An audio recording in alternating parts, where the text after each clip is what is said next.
अब हम हमें 6.2 को समझते हैं, तो हमें 6.2 में क्या लिखा है ये समझते हैं। वो रेखाएं जो एक ही रेखा के समांतर हो, वो रेखा जो एक ही रेखा के क्या हो, समांतर हो, परस्पर समांतर होती है, ये क्या बोल दिया। मतलब यहाँ पे मैं एक रेखा बनाता हूं तो तुमको समझ में आएगा। ये मैंने दे दिया एन। देखो देखो समझो, वो रेखाएं जो आपस में समांतर है, मतलब जैसे हमने वो पहले पढ़ा था ना कि अगर ए बी के बराबर है और बी सी के बराबर है तो ए भी सी के बराबर होगा। वो लाइन याद है, वही यहाँ पे बैठे है लाइन, समझ में आए। अगर ए बी के बराबर है, बी सी के बराबर है, तो ए और सी भी बराबर होंगे।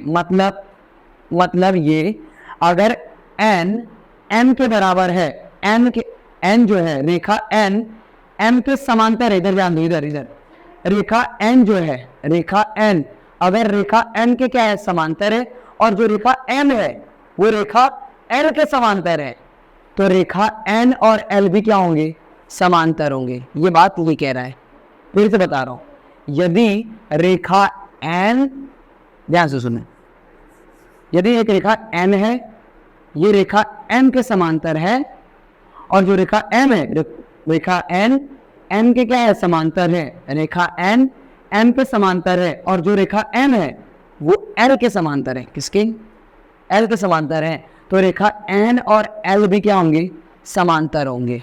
ये इसमें कह रहा है, बस ये प्रमेय है, इसको आज सिद्ध करना है ना कुछ करना, बस ये समझना है आपको क्या, कि यदि ये रेखा इस रेखा के समांतर है और ये रेखा इस रेखा के समांतर है, तो ये रेखा इस रेखा की भी क्या होगी, समांतर होगी। यही बोल रहा है, वो रेखाएं जो एक ही रेखा के समांतर हो, वो रेखाएं एल और एन एम के समांतर है। अगर रेखा एल समांतर है एन के, समांतर को कैसे दर्शाते पता है आपको, ऐसे दो डंडी से, याद रखना।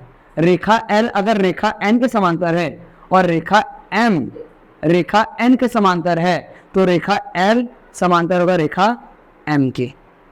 क्या समझा मैंने, एल एम के समांतर है, मान लो रेखा एल एम के समांतर है और रेखा एम एन के समांतर है, तो रेखा एल और एन भी क्या होंगे, एल और एन क्या होंगे, समांतर होंगे। ये बोल रहे हैं यहाँ पे, ठीक है।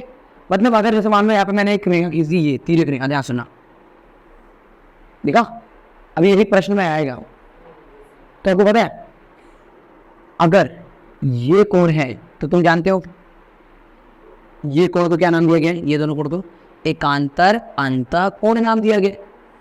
आपको पता है ये इसके तो बराबर है ही, बट ये इसके भी बराबर होगा। इसमें बताने वाली बात ये है, समझ में आया। क्यों भाई, ये दोनों भी तो रेखा समांतर होगी ना, ये रेखा को भूल जाओ, देख क्या हुआ, हटा दिया तो दो रेखा उसको एक समांतर रेखा काट रही है, तो ये वाला इसके बराबर, ये वाला इसके बराबर, या फिर ये वाला इसके बराबर, समझ रहे हो। अब आपको ऐसे तीन रेखा दिया रहेगा, आपको रेखा निकालो सवाल में जो मान दिया है।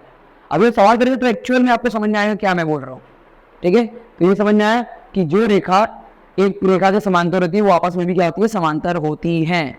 ओके, यहाँ से ये समझना है। अब हम बढ़ते हैं उदाहरण नंबर 1 की तरफ। ओके।